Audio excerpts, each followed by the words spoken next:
I'm your host, Josie Van Dyke, and I'm sitting next to the iconic queen, the creator of the Princess Diana shirt, Lucy Hutchins, everybody. Welcome to Weekly Trash. Thank you so much. I'm honored. I'm so excited to be here. No, I feel like I'm nervous around you because you're so cool. Like, I was like, what do I wear? Like, oh my gosh, she's a stylist. She wears all black. I'm like, my room is literally disgusting to her. She's going to walk in and throw up. Oh my gosh. Pink, ew. No. I was like, do I film this in black and white? Yeah, that's like on my list of requirements, black and white it only. has to be black and white, cool, which I'm so excited to dumpster deep dive how this vibe came to be, how you came to be, how Moby thrift came to be. So can I dumpster deep dive you? Yes, please. Yay, perfect. Lucy, where are you from? I grew up in Midvale. Okay, I was Utah. born and raised there, yeah. Amazing. Yeah, I went to Hillcrest High School. Okay. And graduated in 2011. Really interesting facts, I know, but... No, that is interesting. My husband graduated in 2011, so you guys are... Where did you guys go to? Lone Peak, okay. Lone Peak, Alta, Lone Peak, Hillcrest. Oh, so we were like... We were rivals. I mean, we were better, but like, we were rivals. Mm-hmm.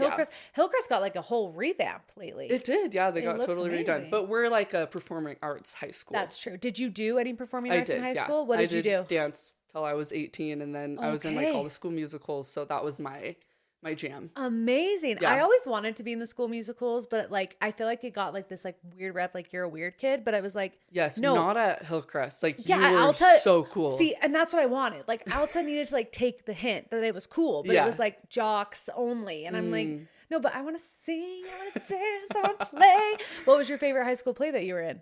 Oh my gosh.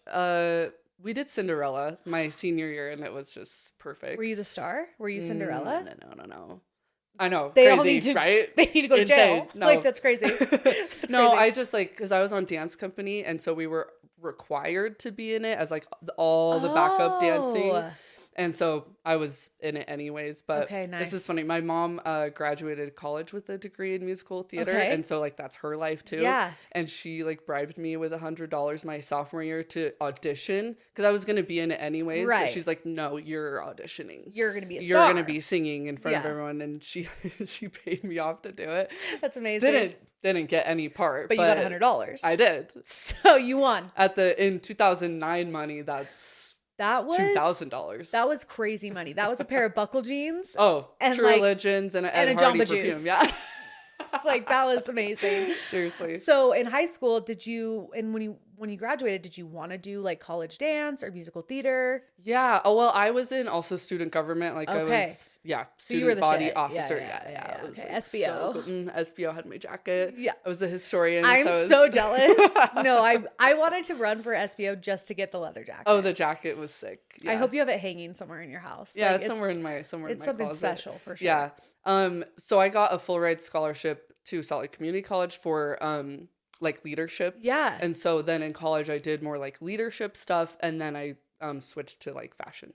Gotcha. Yeah. And you have a brother, sister? No, two sisters. Two sisters. Yeah. And where are you in the family? I'm in the middle. Okay. Yeah. Do you feel like you got middle kid syndrome? My family dynamic is kind of interesting because my older sister has special needs. Okay. And we're all 4 years apart, and so I kind of feel like the oldest. Sometimes she's definitely the oldest. Yeah. And I mean, like, if you met her, best friends. Like, I believe she'd be obsessed with you. Like, she is the best person ever. Yeah. And then, my younger sister, we're really close. And I'm close with both my sisters. Right. It's just an interesting dynamic. I don't feel like a middle child at all. Gotcha. When I hear people talk about it, I'm like, couldn't be me. I don't know what that means at all. What's your sister's diagnosis? She was diagnosed at, like, 12 with autism. Okay. She was getting bullied a lot, and it was really, really, really devastating. And there hasn't been much progression though. Okay. There's so much around the autism diagnosis that is not explored, and it's just so unknown. So we say autism. Yeah. She's really high functioning though. She works, and she's always at a job, and she has a fiance. And oh my gosh, it's like Love on the Spectrum. I know. Oh, I've wanted them to go on that show. They're so cute. No, I'm obsessed with that show. Yeah. It like kind of makes me cry of like happiness. Yeah. Because my sister-in-law has special needs, and so I could see her doing something like that one day, and I'm like, it's so tender because everyone deserves to fall in love, and everyone deserves to have a sense of like normalcy where they get to get married and they get to like be engaged. Yeah. Like that's for everybody. Yeah, and I've seen a lot of discourse about that show where people are like, it's infantilizing and it's wrong. Like, I would never watch Love on the Spectrum. And it's like, as someone who's so close to somebody who is in that world, it's like, it's not that at all. I don't feel that way. Not at all. Like you said, it's getting a peek into people who live a different life and are functioning on different levels and how they do life and how they fall in love. And it's so important for society to see, I think. Oh, I think it's huge. Yeah. I also think kids that grow up with a family member who has special needs are just better people. Like they have a better understanding of sympathy and empathy and all those things. Like I see that in my husband, and I didn't grow up with anyone in my close life that was special needs, but I loved working with special education in school. And that's what I like kind of wanted to do. Like before I got married, I worked for like a company where you go to the jobs with the special needs kids. Yeah. My sister did and you that. like help them with their work and stuff. And I'm like, this is so amazing. And it really gives you like a different look on life, on like it really does, how tender everything is. Yeah. And it's not that serious. Just like, I know, be happy and love people. Yes, exactly. Just being around people who have some sort of special need or whatever, it's so important because it shows you how to treat people. Yeah. And I think a lot of people get scared to be around people who are different. And honestly, I understand. Like, you never know how someone might act or how they want to be talked to, but it's really important to spend time with those people and just experience something different. No, 1,000%. So your family, your parents are still married? Yeah. I actually saw your viral video of your mom and dad dressing up as you and your husband. Iconic. I know. Like so good. Yeah. So funny. So I'm assuming you're close with them. Oh, yes. Yeah. We live like 15 minutes away. We see them so multiple fun. times a week. Same with Drew's family. Yeah. And we're all just really, really close. I could not live without them. I would never move out of state. They're the best grandparents. Yeah. I love that. Yeah. So in college, when you decided to switch your major to design, what inspired that? So I just have always loved fashion. Yeah. And I was already at Salt Lake Community College because I got a full ride scholarship. And I just wanted to be in a fashion program. And Slick is the only school in Utah that offers a fashion program. Wait, really? Yes. I didn't know that. Yeah.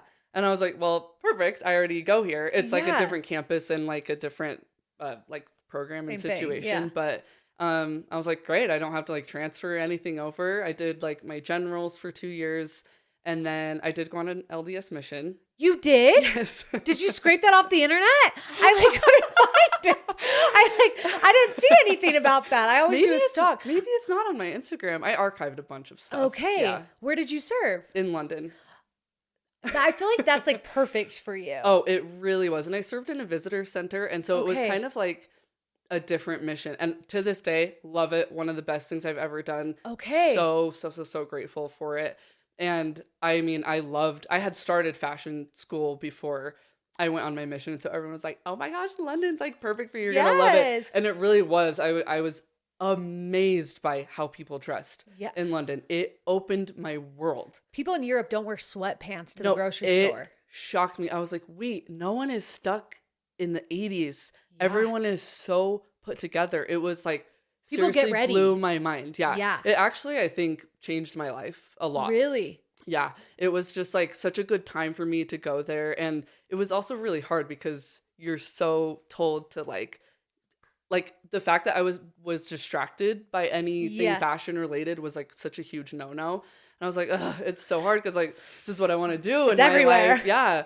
And so the visitor center that I served in was on Exhibition Road. Have you ever been to London? No, but I have, but I was like 4, so I don't know anything. But I'll pretend to be like super global and I know everything. Yeah. It's just on this road that like leads up to Hyde Park, and all the museums are on it. And we were right next to the Victoria and Albert Museum, which there's always like there's a huge fashion display. And so like every P day I was like, oh, I just like want to be there. But people watching and shopping, like the thrifting there. Oh, everything was so amazing. Have you been back?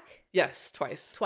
I feel like you'd be the perfect person to go with. Like if you ever just need somebody to just like come with you because nobody else can, like I will find a way. Like I will come. Yes, because I mean, and I lived there. Yeah, you know. Yes, and so I know like even though I was a missionary, like I still know all the little side things to do, and maybe not as much as someone else who like wasn't a missionary there. Right. But it was so awesome. And did you wear all black on your mission? I didn't. I hadn't started doing that yet. That wasn't yet. Okay. I did not repeat an outfit my entire mission. That's impressive. Yes. And it wasn't just because of like clothes I owned. Yeah. I was borrowing, like sisters would leave stuff behind. And so I would, but like that was my goal. That's how I made it fun on my mission. That's amazing. That every single day I wore something different. Too bad TikTok wasn't a thing. You could have gone viral. Get dressed with me for day 400 of my mission. I know. Different outfit. Like that would have been so seriously. Iconic. Here's my knee-length skirt of the day. Yes. No, I'm obsessed. So the mission, did you make any close friends or was it kind of like a rotating door of new people? Like, was there any companions that you're like, oh my gosh, I really vibe with you. I want to be friends with you after? I mean, I loved all of my companions. Okay. And I had so many. I had like 16 or something. Oh, wow. Because you hear horror stories. And yes. It's like, oh, does everybody hate their mission companions? No, and I mean, even I heard so many horror stories throughout. But I just really scored. Like, I had so many amazing women, and I still talk to a lot of them. Yeah. And I'm still friends with a bunch of people. And it was just awesome. Like, I have so many good things to say about it. And that it was 100% your decision to go on this. You didn't feel any mom pressure. Was like, what? Like, that's what you want to do? Okay. She's like, please don't go. Like, she like didn't want me to leave. Yeah, it was so she's hard. Like, I'll miss you. It was really hard. But I never moved out of home or my house to go to college. I just stayed home. And so just like leaving for the first time by myself and exploring the world, it was like so important for me. Do you feel like that's part of it, like seeing the world and getting out of this Utah bubble? Did that change your view on the church at all? Or were you still super in it when you came home? Oh, yeah. I was in it until 2020. 2020? Yeah. So you got married in the temple then? Yeah. Because when did you get married? 2016? Yeah. See, I did my stalking. You did. I did my stalking. That's why when you said mission, I was like, how did I miss that? How did I miss that one? Bitches. Okay, so how did you meet your husband? Through my mission. I actually served my mission with his brother. Okay. And then he introduced us. So my husband is younger than me. So I was home for a little bit. I know. You kind of give that vibe. Oh, thanks. Obsessed. I was home for a little bit. And then his brother was like, you guys need to meet. You would like get along so well. And it was just literally love at first sight. Like the second I met him, I just always explain it as like my life just made sense in the second that I met him. Oh and that day was like a whirlwind. In the first day we met was the first time we kissed. And I was like, it was just like, when you know situation. You knew. Yeah. Had you been in love before? Yeah. Yeah? I thought so, I guess. Yeah. I had like a pretty serious boyfriend. In high school or college? Yeah, in high school through college. Gotcha. And I did not date around though. Okay. Like I had one pretty serious boyfriend and then that was it. But I just knew that Drew was the one. Like there was no doubt. And there was still no to doubt. this day I'm like, yeah. Ride or die. Still, yeah. We love to see that. Because sometimes you don't see that, especially when there's a faith transition on top of that. Yeah. Are you guys on the same page with that? Yeah. I was, we weren't for a few years. I was going by myself for probably 3 years. Oh, so he stepped away first. Yeah. Okay. Yeah. And so, yeah, I was Young Women's Presidency, going to church by myself. Not very fun to go alone. No. And yeah, I just felt kind of different in my ward, you know? And I felt very lonely there. And I feel like I did my best. I was like, I would try to talk to people, but it was also just a weird time of my life. And I feel like I maybe wasn't super outgoing. Like, where were you living at the time? Friends in Pleasant Grove. Okay. Utah County. Yeah. And I just felt like I was in the heart of Utah County. And I felt like I just was different. And so when I decided to kind of take a break from going to church, it was like a little bit of a relief, but then it was COVID. And so it was like, I couldn't even go to church. And then the rabbit hole began. And so, yeah. That's usually where a lot of people start, is around COVID. Yeah.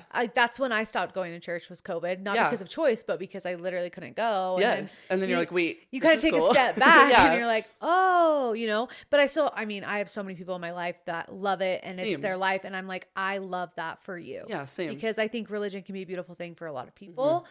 But like once you step outside and it just doesn't fit right with you, it's hard to then go back and like shift yourself back to that person that you were before you knew the things that you know now. Oh, impossible. Yeah, it's impossible. Yeah. So you end up leaving the church. Did you already have a kid at that point? No. You weren't a mommy yet. Mm-mm. Okay. So when did you decide you were ready to become a mom? We always said that we wanted to wait like 5 years to have kids. And we did. And then that's when we started. Yeah. Was it pregnancy easy for you? Well, I had a miscarriage with my first, and it's okay. It happens to so many women, and you truly don't understand unless you have experienced it. And it is so dark and just so lonely because even your partner doesn't understand what you're going through. And even though they're sad, it's like, it's your body, you know? And especially when it's your first, you're like, because I had a miscarriage after having 2 kids. And so I had this, even though it was so sad, it's like, okay, well, at least I have my 2, you know? Yeah. Yeah. And then when it's your first and you don't have a baby yet, and you think, you know, you go to the dark place of like, what if I can never get pregnant? Yeah. That's a really scary You don't even thought. know what the journey looks like for you yet. And that's how it starts. It's like, that's daunting. Devastating. Yes. And then that's where my like God belief really started. Okay. Yeah. That's when I lost my belief in like God and Jesus. Okay. Not to get so deep. No, we're dumpster deep diving. Yes. So get as deep as you need. So would you say you're atheist? I don't really, I've heard Haley put like a name to it, and I have really Haley Rawl, for those who don't know, Girls Camp Podcast. I've really resonated. It's like a secular humanist, I think. Okay. But I don't even think about anything anymore. Gotcha. I was so in it for a year of like dissecting everything and so angry and learning everything. Like it consumed me. It consumed everything. Any chance I got, I was like reading, I was listening to something, all like anything ex-Mormon related. I was like obsessed with it, like truly consumed me. And because I was like so enthralled for like a year, after that I was just like, I can be free now. I'm good. Well, and it's not healthy to have your mind be constantly obsessing over anything. Yes, exactly. Especially, I mean, religion and this existential and your belief crisis system. and like what's after this. It's so heavy. It's very heavy. And so, after a year, I was just like, I think I'm good. Yeah. I've done literally everything that I can, and I've been so in it. I'm done. Yeah. And so I don't think about it at all anymore. I don't think about anything except for, I always say, like, I only believe in myself. Like, I stopped believing in God and just started believing in myself, and that's all I think about is my intuition. So there's probably a label for it. I just don't really think about it. Yeah, it's not like the number one priority on your list of like, I need to figure out what exactly exactly. I It's like I did that what for I want to so label long. myself. Exactly. It's like you've spent your whole life labeling yourself, and now it's kind of like, I don't need that. Yeah. I'm just kind of going with the flow. Yes, exactly. Like, we're just chilling. Exactly. So after your miscarriage, how soon did you get pregnant? It was probably like 6 months. Well, that's kind of a long time. Yeah, and it was more like, oh, we need to just like take a break. Okay. Because it was so heavy, and then I was in like a really bad spot. But yeah, after that, then I got pregnant with Betty. So Betty, I love that name. I know, that's she's so the best. cute. Thank you. Did motherhood come pretty naturally to you, do you feel like? No, and I still feel like it doesn't. Okay. Honestly. But you always wanted to be a mom. Yes. Okay. And I love it. Like, it's my favorite thing in the entire world. And she's my best friend, and I'm obsessed with her, especially this age. She's like a little bit over 3. Yes. Where she's like having full on conversations, and it's so easy to take her places. Yeah. And it's not like, oh my gosh, are we going to have to worry about nap time and bottles and diapers? Like, potty trained, doesn't nap. We just took her to Disneyland, and I was like, wait, time to travel the world, because this is really for sure. awesome. Yeah. But I do feel like I struggle with things that other people don't struggle with. And maybe we just don't see what people struggle with all the time. But I am neurodivergent. I heard you talk about that. Yeah. And so sometimes I'm like, oh, is it because of this? Like, I feel like my friends don't struggle with these little random things that I feel like overwhelm me so easily. Yeah. And then when it comes to thinking about having another kid, I feel like all this year I'm like, well, we probably should. Like, this is the year. And then the more I get into the year, I'm like, I feel maxed out at 1. Yeah. But that's valid. It's because I'm having the time of my life with her. And it's just, life is so good right now. I can't even imagine getting into the trenches of motherhood. No, How did you have 3? I have 3.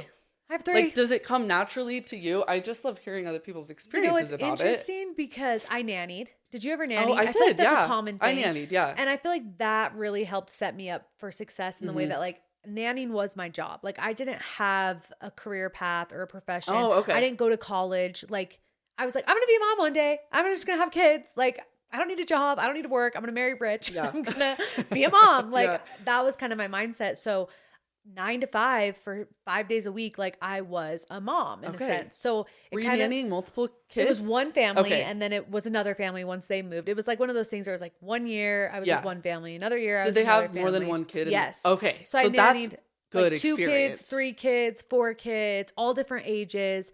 But I've always been drawn to babies. Okay. I'm a baby mom. Okay. I don't like toddlers. Like once they hit the age you're talking about, 3, I'm like, I'll send them to you, Lucy. Yes. You can take my 3, 4, 5-year-old. But no, I love babies. And so that's where I feel like I get trapped into wanting more is because I love the baby phase. Yeah. And I think it comes with the fact that I'm a little bit of a control freak. And even though you can't really control a baby, if I want to go somewhere, I know I can take the baby. I can do whatever I need to do with the baby. It's on my time, kind of. Looking back, I'm like, wait, a newborn is like kind of easy. They're sleeping. They're sleeping all the time. It's hard physically, but like taking them places. But I would take like the no sleep over the tantrums in the grocery store. Like to me. Oh, see, I cannot relate. See, and that's the thing. It's like, it's so crazy how different everyone is. Yes. Because me and my husband were talking about, because I think he's going to go get a vasectomy. Mm-hmm. And I'm like, I feel maxed out. Like I feel like I've capped at 3, mm-hmm. but then I see a baby and you're and my ovaries start shaking and I'm like, wait, come inside me. Let's have a baby. Like I love babies. So I don't know. I feel like it is so different for everybody. Yeah. But for me, the thing that always gets me is just baby hunger. I just love, like because I have moments where I'm like, there's literally no way. Like I could never do this again. And then I saw a baby and then I got pregnant. So that's what trapped me was the baby hunger. Yeah. And see, I still don't even know what to do around kids. Yeah. I'm like, I don't we can't talk. Like I don't know what to say to you. Stones, bro. Like cool. Just the classic, I have a kid and things are great, but like when it comes to other people's kids, I'm like, I don't know what to tell you. I'm sorry. Well, and I'm also not like, let's play imagination. Like I can do that. I can do that for like 30 minutes. 30 seconds. And that's why I'm also like, I'm not a homebody when it comes to my kid. Like we go out of the house all the time. We do stuff all the time because I'm like, I need to get out of the house because I go a little crazy. Yes. I haven't been diagnosed with anything, but I think I got something because there's something in the air. Something going on where I see other people like my husband and I'm like, how is this not bugging you? Like, how are you not triggered by this situation or the things around the house that aren't organized or things like that? And he's like, because I don't care. And I'm like, okay, so literally how? I know. Or like, my brain will have like a million different things in it going on at the same time. Yes. And I'm like, okay, focus on one. Like, what are we focusing on right now? And then my kid will talk and I'll be like, shut up. And I'm like, sorry, I meant to say that to my brain, not to you. I apologize for lashing out. I know. And I just I never want to be in a place where I can't even be nice to my kids. Like I always want to make sure Betty has attention and we're spending quality time and I'm not snappy all the time. And even with one, I'm like, oh my gosh, there's moments. How would I have another? Yeah, no. So I don't know. You don't know where that's going. That's up in the air. Well, you'll decide a different day. Life is so good. I'm like, I just have to enjoy this era of life because it's perfection. Before something happens, let me soak it in. Yeah. Let me just enjoy not this. Let anything happen. Just nobody move. Everyone stay still. We're staying right here. Love it.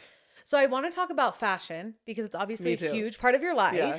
And you're wearing all black today. When did the all black start?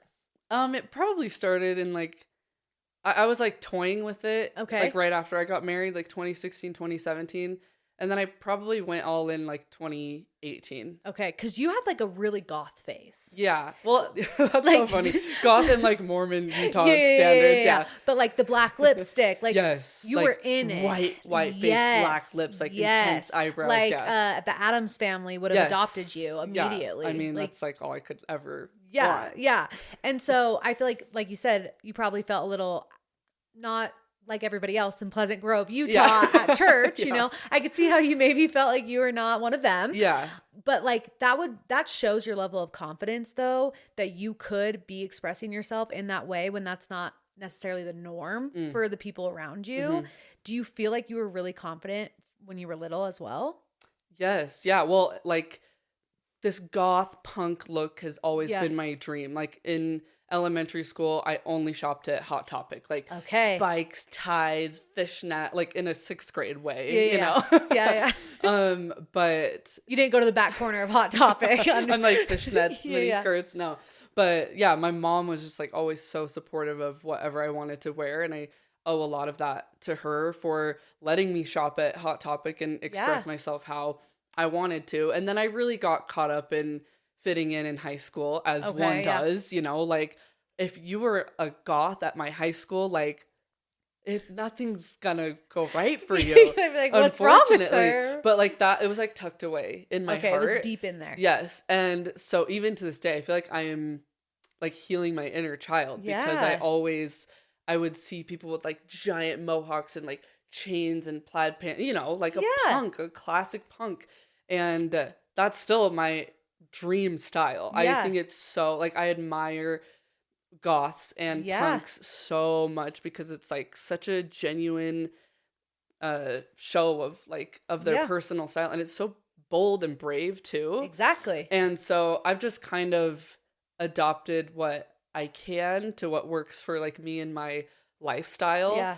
And I thrift all of my clothes as well. And so that is another way that I really like. It's so important for me to express myself in that way. So yeah, sorry, I kind of veered from veer away. I just like listening you talk about it because I think it's so amazing because I remember I loved being creative in the way I dressed, and I lost that in motherhood a little bit. And it took me one does. Yeah. Did you feel like you lost it in motherhood? Yeah. I mean, your body changes so much that it's like, well, I've got these sweats or I've got these sweats. Yeah. Which one is it today? And getting ready, who was it? Somebody on TikTok, that's where I get all my information. They made a video and they were like, my antidepressant is me getting ready every day. Yeah. And like, I'm on antidepressants, so like, don't get me wrong. But like, she was saying that's my form of medication is like expressing myself, getting ready, doing my hair. And in motherhood, sometimes you don't have the time to do all those things. Yeah, it's just not and realistic. It's like it's the last thing on the priority list. So you're like, I don't need to stress about that right now. But then you do lose a sense of that personal style and the way of you expressing yourself.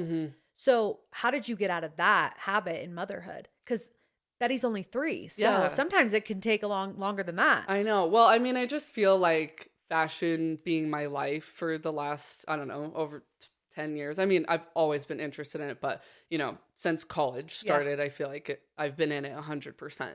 And even my jobs have been fashion related. And then we start businesses and just like everything relates to fashion in my life, basically. And so it was just really important for me postpartum to be like, okay, I've got to get back into it. But I definitely gave myself a period of not even thinking about it because it wasn't a priority. I was like, I need to sleep and I need to keep this child alive. Yeah. And that was it. And that's fine. Like I always tell people, and like a lot of my clients are postpartum and they feel like they finally want to be themselves again and like a new version of themselves. Yeah. That I think is what happens after postpartum. And that's how I felt too. Same. It was like, okay, I need something new.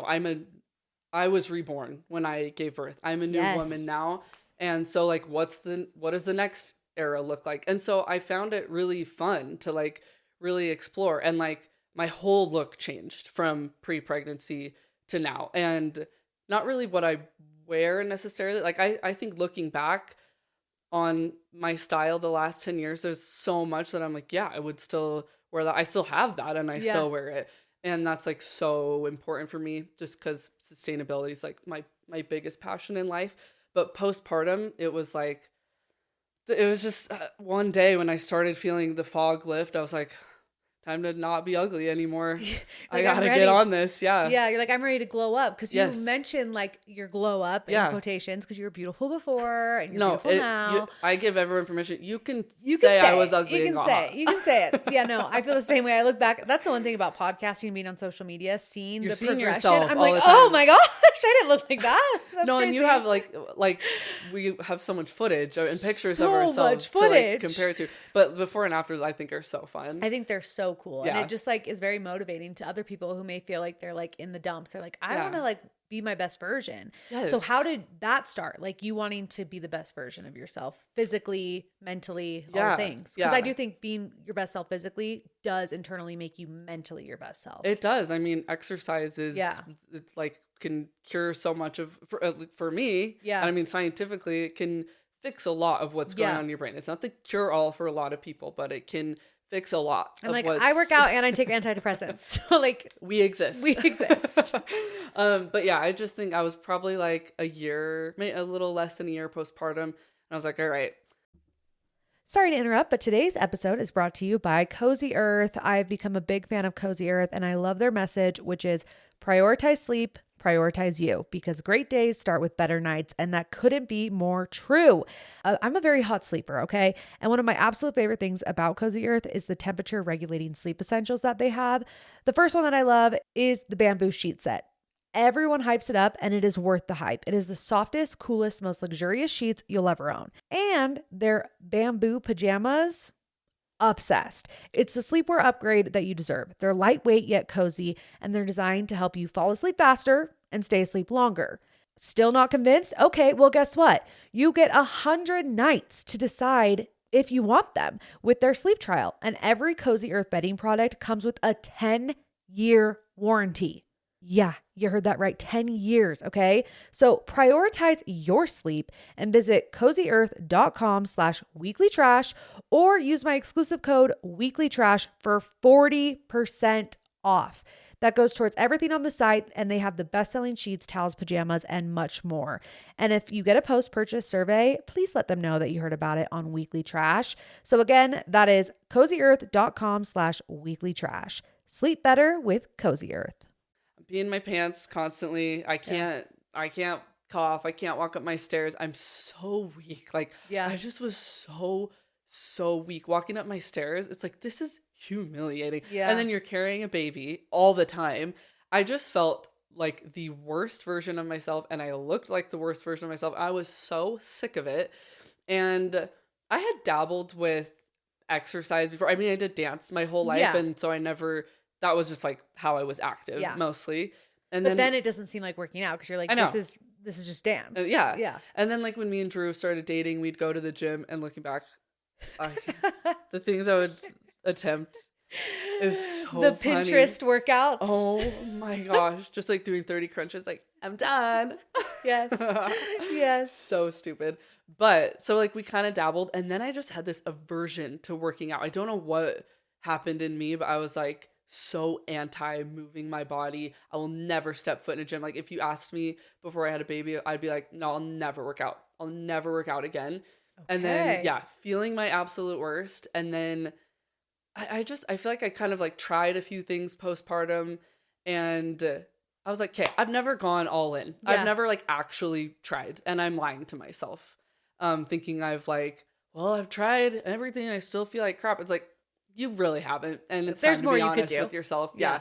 And so I always say like I kind of bullied myself, but it worked. It was like, stop giving up. Stop telling yourself that you're doing these things and you're not. Stop lying to yourself. Yeah. And it worked. I bullied myself into getting hotter.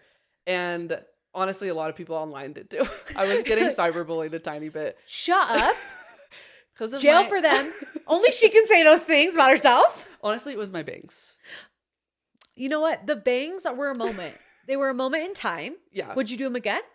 I mean, like not after the hate I got. I mean, yeah. Now that you're confident, you can do anything. Yeah. Sometimes every time I see someone with bangs and like long black hair, I'm like, oh my gosh. Even sometimes when I see old pictures of when I had long hair and bangs, I'm like, I love that. But then I got the short. I had a manic haircut and bang. Yeah. Short. And that's we don't need. You're not gonna do that one again. No. Bring the bangs back. 2025, bring the bangs back. No, you're preying on my downfall for that one. No, I think if anyone could pull it off, it's you. No, so. I think I could, but honestly, the work in a baby bang is upkeep. Like every week, and then just had to do it myself, and then uneven, and then do I curl them? I can't leave them flat because then they're just strings on my forehead. The bangs were, and then it would cover your Botox. Yeah. Like you paid all this money. Yeah. Like. No point in getting because I saw you had like tips for your glow up and it was like Botox. Yes. Spray tan. Yes, Botox, spray tan. And like those are the things that I'm like, I feel like I'm in my tip top shape, you know? And I think that I hear a lot of people say things like that are shallow. Like when women are focusing on their looks. I'm team shallow. I want vain. Every woman to be vain and shallow because like who's it affecting? But you getting hotter and then feeling better. Exactly. Why wouldn't you? No, the people who think it's shallow and vain are the people who are jealous that they're not doing it. Yeah. Or like, they're just like, or they're just naturally perfect. Yeah. And they're like, I don't need that. Okay, good for you like, guys. It's like, come on. Some of us really, really need this stuff. It was made for a reason. Okay. It's made for people like me. No. Let us use it. And so, yeah, once I got on a meal plan with, her name's Emily Rosen. Yes. She's amazing. Maddie all used my her friends as well, have too. done it as well. And it's just been life-changing for all of us. And so, yeah, I went all in with a meal plan, with an exercise plan. It was so hard. It was the biggest lifestyle change I've ever done. And even for like months, I was like, I still hate working out more than anything. And I was like dragging myself to the gym. I hate this so much because it's not fun. No, it's especially when it's not something that you would have done originally. Like you're not the type of person that would be like, yeah, let me go do 50 squats just cause. Like exactly. It's like so different from who I normally am. Because like I played soccer and so I've always loved running. So I was like, running's my workout. Would never be me. But what's crazy is my body type, I learned this, that some body types work better with weights, some work better with cardio. Mm-hmm. Mine does not lose fat with cardio. Oh, I lose more fat when I do weights. Oh. So I would be running thinking, oh, I'm going to be so tiny. Nobody's going to be able to find me. And then I would just blow and I would retain water and my body would be like in fight mode. Like, oh, we need to keep this body fat because you're running so hard. Mm-hmm. And I was like, oh, so now I don't run at all, which is crazy because that's like all I did. That's what you were doing, yeah. But now I learned like I just need an uphill walk. And I'm like, okay. And it's so hard because you try and exercise and you don't know for like weeks if it's working or not, or if you're going to feel any different. Yep. And then at the end of 6 weeks, you're like, okay, I still feel the exact same. I just wasted 6 weeks. Not wasted. I think moving your body is great. But if you're like feeling worse after you're running, for example, then that sucks. Like, that's not what I wanted. It's just like exercise can be so hard. But finally, I just probably a year in, I was like, I love this more than anything. And like, this is my life now. And as I was truly taking care of myself, I just felt motivated to really like change it up in every aspect of my life and my looks. And I just wanted to have a glow up. I was like, I want to be hot. I want to look different. And so I'm going to make it happen. Again, like, stop lying to yourself. Let's make this shit happen. I love it. You want to look like someone else, like, or you have this idea of what you want to look like in your mind. Megan Fox. Yeah, whoever. Let's make it happen. And so it was honestly a great like learning experience. Learning you can make anything happen for yourself. Yeah, you put in the work. Yeah. What's your like go-to workout now? Well, I love the Sweat app. And I've done like all of Kelsey Wells' programs. I just finished another one today and I didn't know it was my last day. This is probably my fourth one that I've done from her. Oh, really? And I just like sat there. I was like, wait, I think I've done them all. Like, I don't know what to do You're next. Like, should I be a trainer? I know. I've completed. No, I think that's what's next. I think you become like her, what's it called? Like I'm like her apprentice. Yeah. No, I think that's what you do. No, I love the Sweat app. I started with the power program and then I did the strength program and then a different power program. And all of them are so good. Most of it is like, dumbbells, right? Or not dumbbells. Just like free weights. Just like any type of weightlifting is incorporated throughout the program. And then now I do weightlifting one day and then I walk like 3 miles the next day. Love. And I'll do like the stair stepper or something. So I switch off days now, but that's my regimen. You're kind of a fit girl. That's fine. Never thought I would be so reliant on the gym to like get me through the day, but now I'm like, cannot live without it. It's your mental health saver. It really is. That's just how it goes. It's real. Yeah. I want to talk about your career path because you have a lot of things under your belt. You're very successful. Thanks. What was your first job out of college? Oh my gosh. I was doing personal styling in college. Okay. Yeah, that's when I started doing personal styling. I was doing a lot of photo shoots. I was like dabbling with going to people's wardrobes. That's like, that was my dream. I've always been obsessed with Stacey London. She's like my icon. I even put like a gray streak in my hair for like years. You need to bring that show back. I thought they what were was it going called? to What Not to Wear. What Not to Wear. And what's the guy's name? Clinton. Yeah. No, I grew up on that show. Yes, yeah. And I like really looking back, I'm like, they were me. Literally bullying these people. Like, oh, that's ugly as hell. No, like they were savage. And if you guys have no idea what we're talking about, please, you're crazy. You need to watch this show. Go on YouTube. Yeah, fundamentally changed. They did kind of almost bring it back. I feel like I thought they were going to, but yeah, I actually just reread her book the other day. It's so funny because like the outfits are so dated now. Yeah, but I think she has, even in her book from 10 years ago, she has a different approach from like What Not to Wear, and it's very like empathetic and not so much like, this is ugly. You look ugly. Yeah. Take it off. Yeah. Do you see how this makes you look ugly? Yeah, seriously. Like go into this dressing room with all the mirrors. 360 mirror. With the outfit that you love, that you think and you your look good in. family members set you up for this because they think you're ugly too. No, it really is so crazy. It's insane. Bring it back. Bring back bullying people on a TV show. Worked for me, bullying myself. Right? Cyberbullying. Yeah. But okay, so right out of college, yeah, I was doing personal styling, and then I got like a random job to kind of hold me over for a while, and it was like label printing or something. Was not fashion related. But that's when we started Moby Thrift, right after me and Drew got married, like a year after we got married, because in order to graduate, I had to create a business plan, like a full top to bottom business plan. So I created Moby Thrift. And it was originally MOBI, like mobile thrift store, because I wanted it to be in a big silver Airstream trailer and like travel around the country. And like that was our plan. Me and Drew, we were like looking for Airstream trailers to renovate and fill with vintage clothes and like travel around and like park at festivals and park random and like post on Instagram like we're here today, like a food truck for vintage clothes. And then I found out that like permits are so hard for something like that. You can't really do it unless you're a food truck. And maybe it's different now. This was 10 years ago. Well, I'm sure you could do it, but you'd probably go to jail. Yeah. They'd come and get you. But like pay you could do it. Pay via Venmo.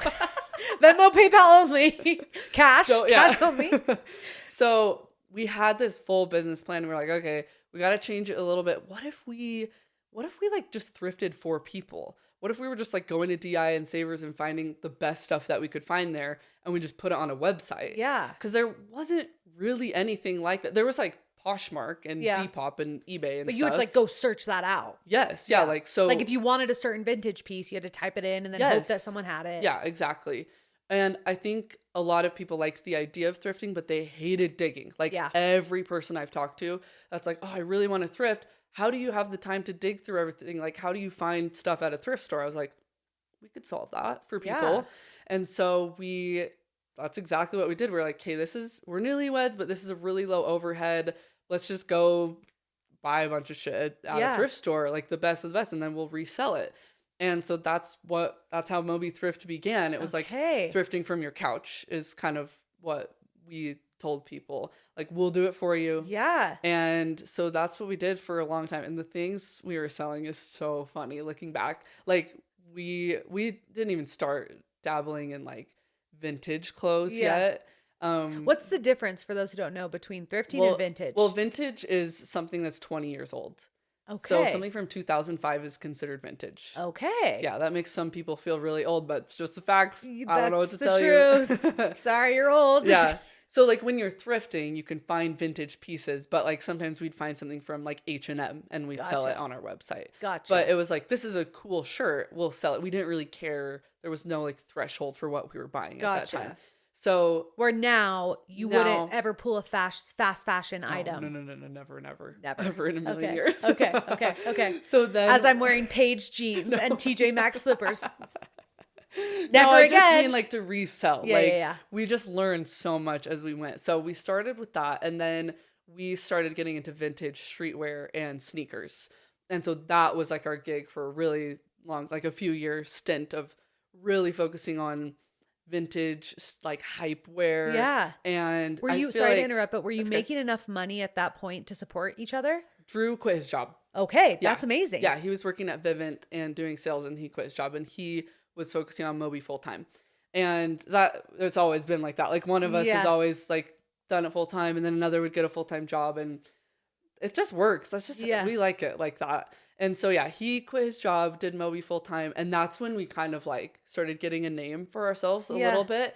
And like we would do pop-ups. Pop-ups were like our thing. And it was crazy because every room of our house was filled to the brim with clothes. And when we would do a pop-up, we would take everything. So it was basically like we were professional movers. Yeah. We were moving everything out of our house and then going and setting it up for a pop-up. And then that night taking it down and putting it back into our house. Like we have clothing PTSD. Like we don't even do laundry. Like if we see a clothing pile, we're like, I can't touch it. I can't, like we have, it's the residual stuff from that is crazy, but we were grinding. Yeah. That's what you got to do. Long. Yes. And we loved it. Like to just feel a little bit of success was so fun. And it felt so different. Yeah. And like lines down the street around the corner for our pop-ups. It was so fun. Yeah. Did you guys bond over a love for fashion when you met? Did he have that? No, he was going to be an orthodontist when we met.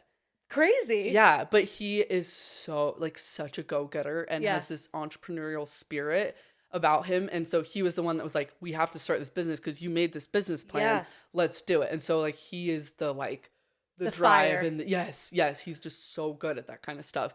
And so then he learned all about thrifting and fashion. And so I would like take him to a thrift store and be like, okay, you got to look for this and this. And then he started learning about like sneakers and all of that. So it's, we're always like teaching each other something. Yeah. And now his job is like clothing manufacturing. So like he is the king of making clothes now. It's so crazy. He's just so like crazy. So smart and so good at what he does.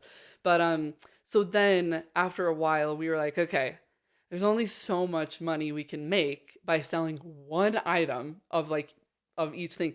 And then we're shooting it, we're putting on the website. Yeah. It takes so long and then poof, it's gone. And we don't have like multiples of something. Yeah. So we're like, okay, we got to make a t-shirt. And so we made this shirt. It's called the Fight the Storm tee. And we did a really small run of it and we sold it at a pop-up. And that was like, it was like our first tee, like come get it at this pop-up. Yeah. And it did so good. And it was vintage inspired. It's really cool. It has like a whale on it because a whale is like our logo, like Moby Dick, but it's Moby Thrift. Obsessed. And yeah, it was such a cool t-shirt. Whoever has one is so lucky because like we'll never make one again. Yeah. Did you keep one? Yes, yeah. Okay, good. We have a bunch of them. Okay. And we have one framed in our house. So yeah. Love. And so that really lit a fire and we were like, okay, I think we could make a t-shirt. That was like testing the waters. Yeah. And so that was probably 2019. And so then Drew saw this vintage Princess Diana shirt and he'd never seen anything like it. And he was like, well, making a t-shirt, but keeping the integrity of it and having it feel timeless was like so important to us. Yeah. Because, you know, we're passionate about sustainability and we did not want to make something that like people wouldn't like in a year. Right. People wouldn't like in 2 years. We wanted it to be a family heirloom. Like we wanted someone to give their children this shirt and be like, I had the Moby Thrift Princess Diana tee. Yeah. Because did that scare you to go from like, we only thrift to now I'm going to make a shirt, which like kind of goes against like sustainability and like, I'm going to get this shirt from a factory and then I'm going to, because you obviously had to find the shirt, make sure you find one you like, then you're designing it. You're doing these things that other companies do that you're like, no. I was like, felt sick about it for a really long time because it was like, I just could not bring myself. Yes. It's not who I am at all. But I was like, I had to look at it logically. Like if we are going to make a living for ourselves and we want to see success, like we have to try this. Yeah. But like, let's do it the best that we can. Yeah, do it on your terms. Yes. Let's make something that is timeless. Let's make something that is good quality. Let's make it as local as we can. Let's make it as small as we can. And like, we're only paying ourselves and we're paying ourselves a livable wage. So everything is ethical. Let's make sure the people that are making it are paid a livable wage. And so all of that was taken into consideration and was like really important for us. And so we made the Princess Diana shirt I'm wearing it. I'm wearing it. We made that in 2020, December of 2020. And we opened a brick and mortar in Provo in 2020. And so that was like, the Diana will be at our store, and like our stores are opening for the first time. We're masked up. We're gloved up. Like who the hell opens a store for the first time in 2020? Yeah. Are you kidding me? But like we had a dream. Yeah. And I was running another business at the time that I started called Retroflect. And so the two of them were like in the same little building together. It was in this like vintage coffee shop in Provo. It was so fun. We had it for a year. It was such a dream. We were only open on the weekends. And like, so that was 2020. And then 2023 is the year that like changed our lives forever when it came to the Diana shirt. And so up until this year, 2025, we were only selling the Diana shirt. And like, we still would sell vintage. We would still do some pop-ups, and we had our store. But we just didn't want to create shit to like put out into the world. So we're like, we're just selling one t-shirt. So we sold one t-shirt for 5 years. And it worked. It changed our life. No, I think you might be the only person who can say that, like in the world. Like that's so iconic. Thanks. That's crazy. So selling the shirt, how many test runs before you were like, this is it. This is the one? Ooh, I don't know. Drew does like all of the production of everything. Like that is his forte. But I mean, once we got the design. Because have you ever sold a Diana shirt that isn't exactly this one? No. They've all been this exact same shirt. Yeah. That's amazing. Yeah. So I think there was like a bunch of different designs, and like we worked with an amazing graphic designer. His name is Hunter Young. He is the one who put the Diana shirt together. Yeah.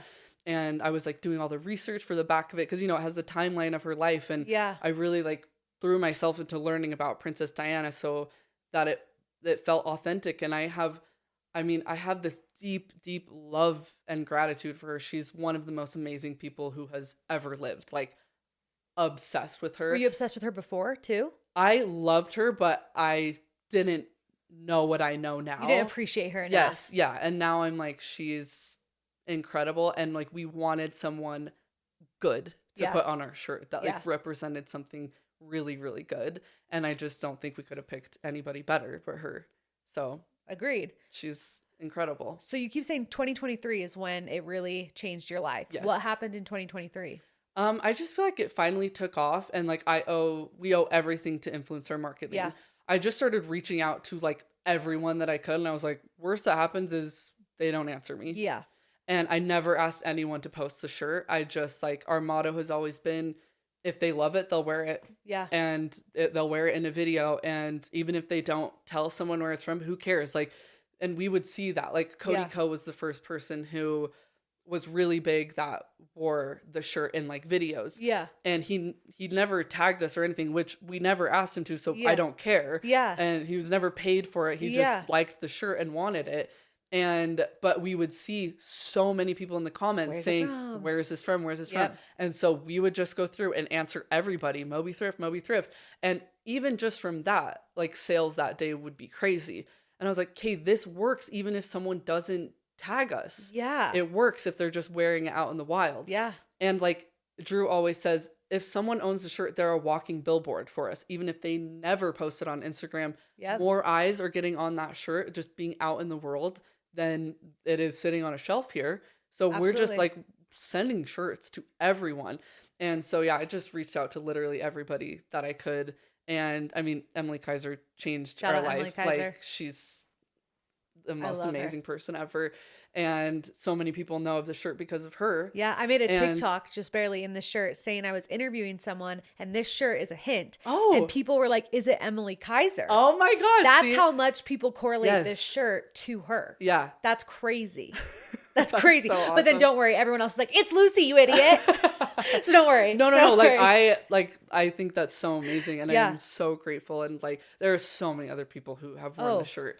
And I get excited seeing people wear it just because I know it's a Utah fam that like started this. Oh, thanks. Like, yeah. And they're made here in Utah. They're made at the Shirt Stop, which is an amazing. That's where I did my merch. Yeah. Yes. Another amazing company. So amazing. I love it. And now they do all of our fulfillment for us too. That's so nice. I was going to ask you about that. So we've done all of our own shipping until literally this year. We finally moved it out of our house. That's a lot. the inventory, like when I do merch, I ship my own because I'm I'm going to make that money. Like I don't need you to do it. Yeah. But it takes up so much space. Oh, it's crazy. It is crazy. Yeah. How like you don't realize like, oh, I'm going to order 400, 500 shirts. Okay. You have 17 boxes, huge boxes in your house. Yeah. And then fulfilling them and there's little pieces of paper everywhere from like I can't even imagine at your level how much crap was just everywhere when it came. And that was my duty as a Moby thrift employee, was shipping. And my mom actually did it for a while. And like we have had family help here and there. But like it's always just been me and Drew. We've always kept it as small as humanly possible. So year almost 10, we finally have someone else doing our shipping for us. But does that feel so nice though? It is, yeah. Or was it hard? Was it hard to give that part away?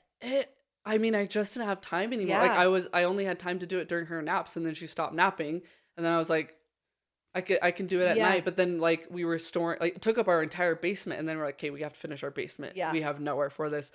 It's time. And so it does feel really, really good. And I'm still very involved in the like, like I still do all the customer service, and any returns I'm like in contact with our fulfillment team, but they're so awesome. So yeah, it's still just us. That's so amazing. And now you have the Spice Girls shirt. Yes. That you brought me. Yes. Slay, I will be wearing it. It's so fun. What inspired that one? Well, Spice Girls, I mean, they've meant so much to me my entire life, as most millennial women feel the same. One of my favorite movies of all time. It makes me nostalgic. Yes. Just thinking about it. The Spice Girls the movie. double-decker bus, like everything.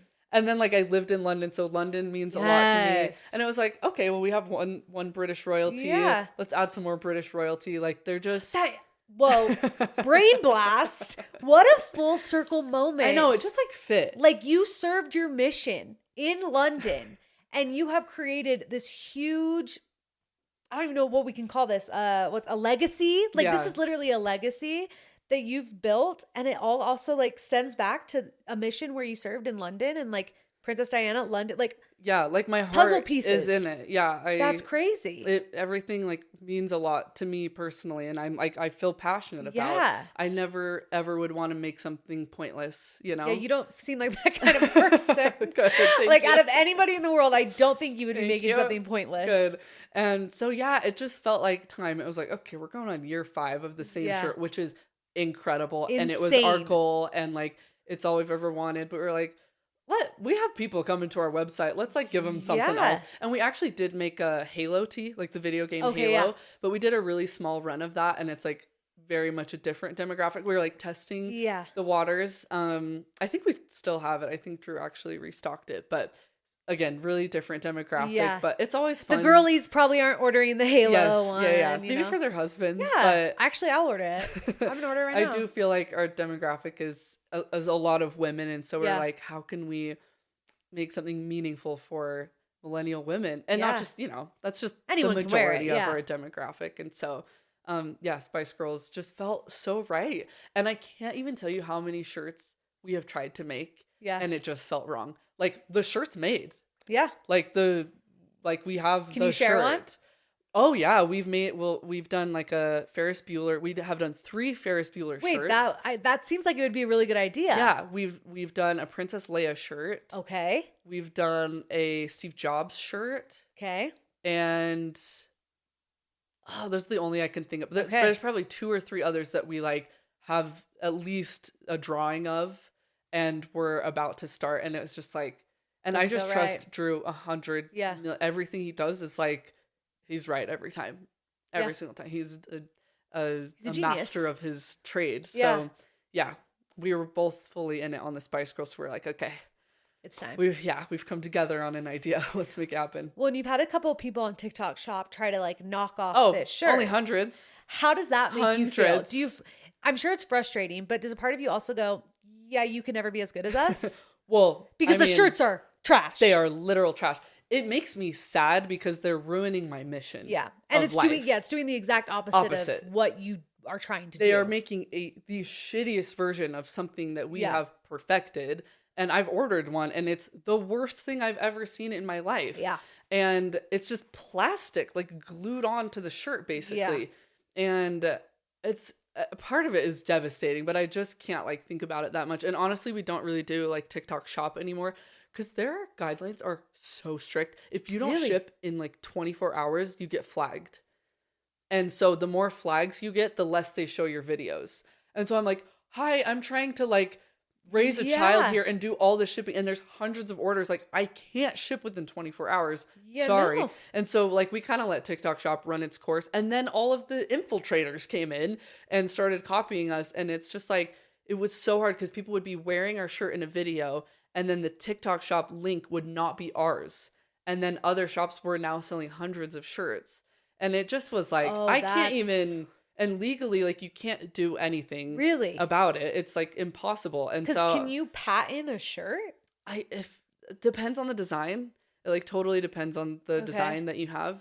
But I couldn't even, I'm so frustrated and sick of it. And like, yeah. And then I deleted TikTok and I do all the social media. So I like make all the videos, but like every TikTok shop video, I like lost a year of my life. No, I bet. I was like, this is just not me. It's not me at all. But like, it was incredible for the year that it was. And I just feel like we made the most of it. So no regrets. No regrets. And all the people that are trying to fake this, I hope you stub your toe every single day. Yes, you're going to hell. Enjoy. From the girl that doesn't even really believe in hell, you're going there. You're going there. Have if there's a hell, you'll be there. You'll be the first one. You'll be VIP. VIP in hell. Have fun copying me. Yeah, everyone wants to copy you, Lucy, because you're so cool. Let's talk about how cool you are again before we end. Okay, and cool. Trash Topic Cam. The stylist in you. How do you manage styling people who necessarily don't want to dress the way you do? Because that would be really hard for me if someone like, even my friends, Maddie, she'd be like, what do you think of this? And I'd be like, I hate that. Don't wear that. But I know she likes it. And I'm like, okay, well, yeah. Like, how do you gauge being like, that's ugly, I don't like that. And like, I just wouldn't wear that. Yeah. Well, I have fully removed my own personal style from my clients. Yeah. Like, it doesn't even cross my mind. Okay. The only thing that crosses my mind is like, I know it looks good together. Yeah. And I think this would look really good on you. So like, that's my opinion coming out. And that's why you hired me, is because you want my opinion on that. But like, I just would be really bad at my job if I was even like not taking their style into consideration at all. That's like my number one goal with my clients. Like, I want to work with what you like. Yeah. I don't even want to like, can you imagine? Everyone's dressed in all black. But is that hard for you to like separate the two of like, I would never wear this, but I think that would look really good on you? No, it's really easy for me. Then you're made to be a stylist. Because I'm not. I'm not made to be a stylist. I'm like, everyone dress exactly how I would dress, or it's ugly. I would hope so, yeah. I mean, I just think it has taken years of exposing myself to different styles and body types and knowing what looks good on everybody and working with women individually. And I don't even think about my own taste when putting together a style guide for somebody. That's amazing. You're made for it. Thanks.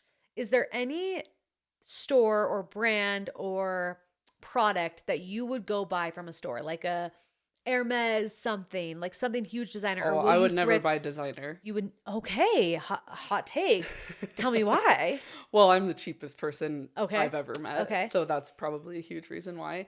But they hold value. They do. And they're it's an so investment. Awesome. It's an heirloom. They are. Yeah. It's just not for me personally. Okay. And mostly I think it's because I'm really, really cheap. Okay. And I think a lot of designer, again, like you said, it's a family heirloom and like it gets better with age, a lot of things. But a lot of things I think are just like portraying your status. Yes. And I totally get it. Like if people get a chunk of money and they want to treat themselves, it's like, I want people to know that I made this money, so I'm going to get this kind of flashy thing or whatever. I get that. Again, it's just really not for me. It's not you. Yeah. So yeah, designer wise, no. Not for me, no. But is there any store that you shop at that isn't a thrifting store? The last time I bought something from a real store was in like August. Okay. And it was from Uniqlo. I really like Uniqlo. Okay, I haven't heard of them. It's like a Japanese brand, but it's like similar to H&M, but it just has really good basics. Good and to know. yeah, there's one in Japan that has like 25 levels, and I want to go there so bad. 25 yes, like levels? it's the biggest Uniqlo on earth, obviously. Uniqlo, just like really good, like Japanese inspired staples, and like you can find good fabric content is like my thing. Yeah, that's like my obsession, bread and butter. And so you can find some pretty good fabric content on Uniqlo. Polyester, I'm like, don't even unless it's thrifted. I don't really care, but like I would never. Yeah. Anyways, I could talk about fabric content all day. No, I love it. Okay. Another question. You've been starting to like style some of your friends too, which is so fun. I've seen Maddie post be like, it's so fun having a stylist as a best friend because she finds me things at the thrift store. On the topic of friendships, I feel like you've made some really good friends in the past, like 5 years that have become besties. Yeah. And I'm curious what your advice is on making friends, because I get asked that a lot. And my friends have been my best friend since I was little. Like it wasn't until recently that I've made a best friend in my adult life. Yeah. And it's only one of them. So I'm like, how have you been able to find these friendships and create these friendships where you really are so supportive of each other, always hyping each other up, have similar interests? Like, how did you find these friends? I know. I feel so lucky. They're like the best girlfriend group ever. And I do have a lot of friends that have been my friends for 10 years and 20 years. Like, but I do think a lot of women struggle to make like lasting friendships as they get older. But something kind of happens like after you turn 28, 29, I don't know, your brain fully develops. Things just kind of start falling into place a little bit. So I always tell women in like their early 20s, like, hang tight, like the best is yet to come. You're still so young. You still have so many amazing friendships to make. You can make your best friends in your 40s and your 50s. Like there's no limit on when you can stop making friends. But with my group of friends, like I made most of them through Instagram. Oh, really? Yeah. I didn't know that. Yeah, like I met Maddie on Instagram, Claire on Instagram, Kylie, Haley, all of them I met on Instagram, except for Ash and Chloe. Okay. That's like my girlfriend group. And like my tagline for making friends is shoot your shot and read the room, because I think you can, like, if you're vibing with someone, like if you're DMing someone and they're responding and they're messaging you first, like you can tell if there's a vibe. It's like dating. Yes, exactly. I love that. Shoot the shot and read the room. Read the room. But like if you're always DMing first, if they're not commenting on your stuff, if they're not messaging you first, it's like you gotta read the vibe. Like it might just not work out for you, and that is totally fine. I think some people have this desire, like, oh my gosh, they seem so cool online, like we need to be best friends, and it's not meant for you. It might not translate in real life, but if you feel like some chemistry, like I think you'll just know. You just have to be really aware. And I was listening to Ash's podcast the other day. She was talking about female friendships, and she said something so amazing. She said, just make jokes with people. Yeah. Don't be like, oh my gosh, can I join this friend group? Oh my gosh, can we be best friends? It's like, just be yourself and like have some back and forth. Tell some jokes and like see if it's landing. See if they're doing the same back. But also like when it comes to jokes, like a sense of humor is huge in a friendship. Yeah. And like if they don't get your jokes and if they're not cracking the same jokes back. Exactly. Like I need a sarcastic friend. Yeah. I need a friend who's sarcastic. So if I'm cracking jokes and I can tell very easily that they're not picking up what I'm putting down, I know we won't be friends. Yes. And like you have to radically accept that like this person seems cool. We are not vibing. I cannot keep pursuing it. Yeah. It's not going to work out for us. Like good person, but we're not meant to be friends. Yes. Like best friends. Yes. And I think there are a lot of women that I've heard from that they live in kind of a remote area and like they just moved there and they're a stay-at-home mom and they're like stuck at home with their kids. I think there's a Facebook group for everything. There really is. Like every niche hobby, there's a Facebook group for. So if you have like specific hobbies, there's like a Facebook group in your area for that, or a really broad Facebook group. And it's like, hey, I just moved to this area. Anyone want to get together and do a puzzle? I don't know. Yeah, like whatever there's your literally interest a Facebook group to make friends. Yes. Like I have no friends group.com. Like go there. Bumble it exists. Friends. Yeah. It exists because so many people struggle with it. Yeah. Yeah. And like you do have to be brave. It's scary to make friends. You have to be brave and just always like rely on being yourself, because if you start pretending to be someone else, hoping that's how you're going to make friends, you won't make a friend because you're not being yourself. So just know that you'll find the right people. Being yourself, you have to put yourself out there. You can't just sit at home and like wait for someone to talk to you. Like if you're at the park, go talk to other moms if you're there with your kid. Like, if you want friends, you might have to seek them. They don't just show up at your doorstep. Yes, exactly. No, exactly. Yeah, make the effort. I love my female friendships. They're the most amazing things. Yeah. Because you need that too. Like, oh, yeah. I see people who, obviously your husband should be your best friend. Like, and there was a time in my life where my husband wasn't my best friend. I definitely overcompensated by being with my girlfriends more. And like, when I had the friends that were obsessed with their husbands, I was like, okay, what's wrong with you? But now, like, me and my husband have this great marriage and I'm like, oh my gosh, you're my best friend. I want to be with you all the time. But I still appreciate and need to have that female friendship and bond and girls' nights. Like, it like replenishes you. Like, it brings you back to life. Like, it is so important to have that. It really is. So even if you're like, I don't need that. Like, my husband's my person. No, you do need that. You do. And like, there's just so much that a husband could understand about what a woman experiences in life. And it's so important to have even just one friend, two friends. Your friend group doesn't have to be huge. Just like having one close girlfriend can be life-changing, and like nurturing that friendship. I am talking to my friends all day. Yeah. I'm texting them. I'm Marco Polo. Everyone's like, oh, are you a boomer? I'm like, why aren't you on Marco Polo? My husband's like, that's really weird. You're always Marco Poloing. Changing. No, it's like a FaceTime, but you can respond when you can. Exactly. You can listen on 2x speed. It's amazing. You do have to pay for that. And I pay every year. No, my husband's like, do you know you're paying $119 a year to hear for my Marco friends Polo? in 2x speed? And I was like, you don't? Like, that's crazy. Yeah, it's the most worth it thing ever. I love it. Like, it's my most used app for sure. It really is for me too, actually. I'm like on my phone talking Marco to my Polo, friends all day. Slay, sponsor us. It's so important. So yeah, and just like a monthly girlfriend night, just like a little random gift here and there. Yeah. I love, like, if I'm out thrifting, like Maddie posted the other day, it's like, if I see something and I think of a friend, like, I'm gonna buy it for them. Yeah, absolutely. And so it's just so important to nurture that friendship. I agree. Last question, and then we're gonna do trash topic can. Okay. What are you most passionate about right now in your career? Is it content creation? Because your Instagram's popping off, okay? Thanks. It's popping off. 10 years later, finally. But now you're like finally putting in like like the my time, niche, you know? So is it content creation, your Patreon, because you have a podcast, yes, which I could listen to you talk all day. I'm going to subscribe later. Thank you. Moby thrift or styling? Like, what are you most passionate about right now? Styling and my Patreon, they're like my main thing. So my Patreon, I have like a separate Instagram account, and it's like everything but styling, basically. Okay. And it's like deep dives on things and like my thoughts on certain topics and the behind the scenes of, like, I'll do deep dives on my clients and like why this worked for them and why this didn't, and like random pop culture deep dives and recipes and fitness, like everything else but styling, basically.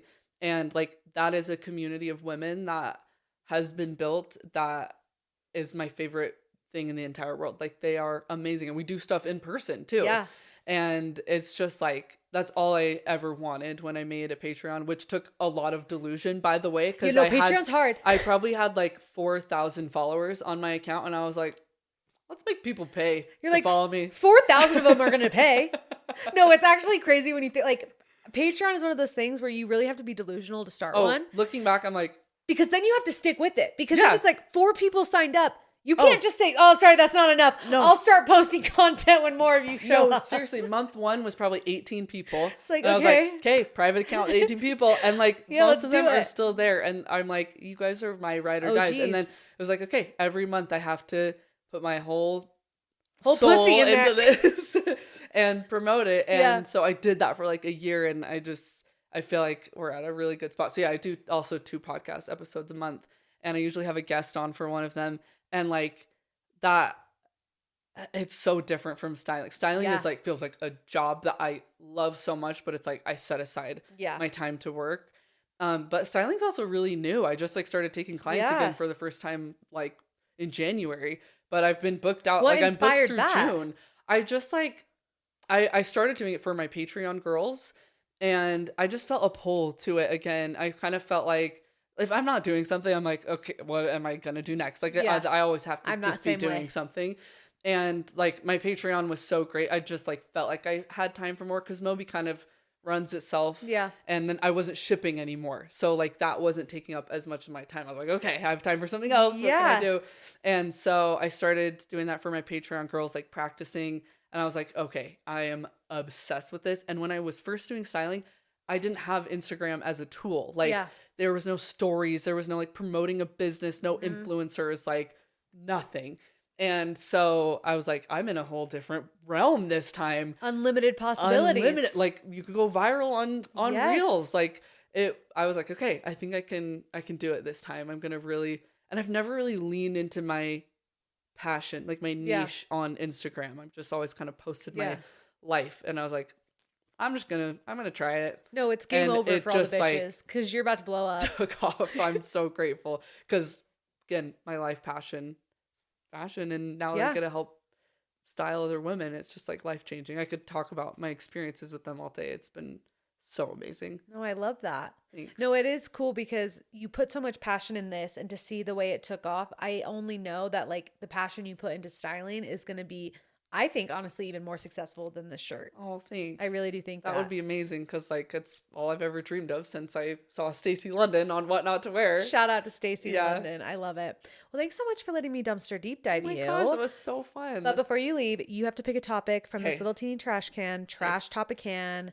I need to fill it up. I always say that every episode. I'm like, I need to fill it up, and then I never fill it up. Is this just like what people send in? It's like random topics and questions. Okay. Once every couple of months, I'll put a box and I'll put in random questions. Okay. And then I fill them out, and then I need to put in more. Pick your superpower.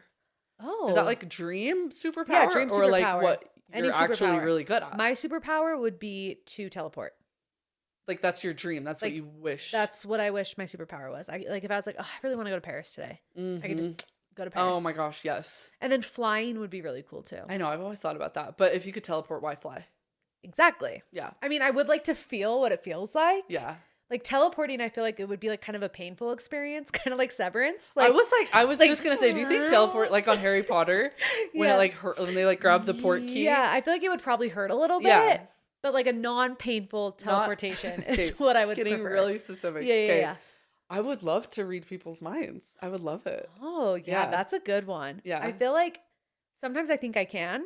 And because me too. Like, isn't that crazy? I feel like it's a talent. And I feel like some people really do have it. Obviously, they can't actually read minds. Yeah. But I do think that some people do have a talent. I can read a vibe like none other. Same. Yeah. And I can like feel if that person's a good person or a bad person. Capricorn. Oh, okay. What's yours? Taurus. Okay. I don't know anything I don't either, but some people say because I'm a Taurus I can read that checks the vibe. out. Yeah. That checks out. No, I feel like it would be a great superpower to have, but I feel like you probably, if you have it even a little bit, you catch the vibes. Yeah, you catch the vibes. But like knowing exactly what some people think, that actually would be kind of scary. It would, but then you would know like who to associate with. But also like people's private thoughts, they're whatever. Yeah. As long as they're not affecting anyone else. Yeah. If they keep them locked, right? Then it's fine. It's fine. To an extent, I guess. I'm like the serial killers out there that have like the craziest thoughts. You're just walking in the grocery store and you just like hear someone's thoughts like, I want to murder my best friend. And like you're like, oh, yeah, 911? We have a psychopath. Like, no, I read his mind. Like, trust me. Trust me on this one. It's a vibe. I felt it. I heard it. Arrest him. He's giving serial killer vibes. Yeah, no, I get it. I get it. Most men are. Well, thank you, Lucy. This was so much fun. So fun. Come back anytime. Have me on your Patreon if you want. Like, I'll do it. Oh my gosh, that would be so fun. Like, not me inviting myself on your Patreon, but that like I would so do it. Fun. I love you. I would actually love it. I have a guest every month, so obsessed. Okay. Also, your whole outfit, guys. She's just such a vibe. I'm obsessed. Hope you guys enjoyed, because I know I did. And don't forget to take out your trash. Bye.